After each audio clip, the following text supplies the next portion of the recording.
ಪುರಾಣಗಳಲ್ಲಿ ಚಂದ್ರನಿಗೆ ಒಂದು ಅಪವಾದ ಇದೆ. ಈ ಗುರುಪತ್ನಿ ಬೃಹಸ್ಪತಿಯಲ್ಲಿ ಬುಧನನ್ನು ಪಡೆದ ಅಂತ.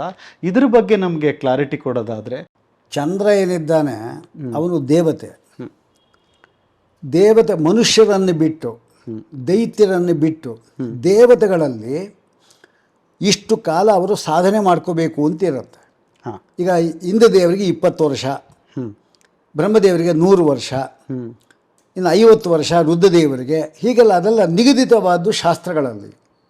ಆ ನಿಗದಿತವಾದ ಶಾಸ್ತ್ರಗಳಿಗಿಂತ ಮೊದಲೇ ಅವರೇ ಅದು ಸಾಧನೆ ಮುಗಿಸ್ಬಿಟ್ರು ಅಂದರೆ ತಕ್ಷಣ ಅವರು ಮೋಕ್ಷ ಕೊಡಬೇಕಾಗತ್ತೆ. ಈಗ ಓಕೆ, ಆದರೆ ಮೋಕ್ಷ ನಿಂದಾಗೋಯ್ತು ನೀನು ಹೊಟ್ಟೋಗು ಅಂತ ಹಾಗೆಲ್ಲ ಕೊಡೋದಿಲ್ಲ. ಬ್ರಹ್ಮಣ ವಿಪಶ್ಚಿತ, ಎಲ್ಲ ಬ್ರಹ್ಮದೇವರ ಜೊತೆಗೆ ಮೋಕ್ಷಕ್ಕೆ ಹೋಗಬೇಕು. ಮತ್ತು ಸಾಧನೆ ಮುಗಿಸ್ಬಿಟ್ರು, ಇನ್ನು ಅವ್ರದ್ದು ಆಗಿಲ್ಲ. ಇವ್ರಿಗೆ ಏನು ಮಾಡಬೇಕು? ಅದಕ್ಕೆ ಪರಮಾತ್ಮರಿಗೆ ಒಂದು ವೇದದಲ್ಲಿ ಏಧಮಾನ ದ್ವಿಟ್ ಉಭಯಸ್ಯ ರಾಜ ಅಂತಿದೆ.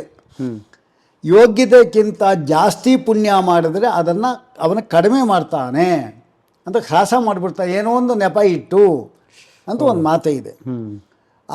ಇದಕ್ಕೆ ಇವನ ದೃಷ್ಟಾಂತ, ನಮ್ಮ ಚಂದ್ರನ ದೃಷ್ಟಾಂತ ಕೊಡಬಹುದು. ಓಹೋ, ಅವನೇನು ಮಾಡ್ದ? ರಾಸು ಯಾಗ ಬೇರೆ ಮಾಡಿಬಿಟ್ಟ ಚಂದ್ರ. ಓಹೋ, ಅದಕ್ಕೋಸ್ಕರ ತಾರಕಾಮ ಎಂಬತಕ್ಕಂಥ ಒಂದು ಯುದ್ಧ ಶುರು ಆಯಿತು. ತಾರೆಗೋಸ್ಕರವಾಗಿ ಯುದ್ಧ.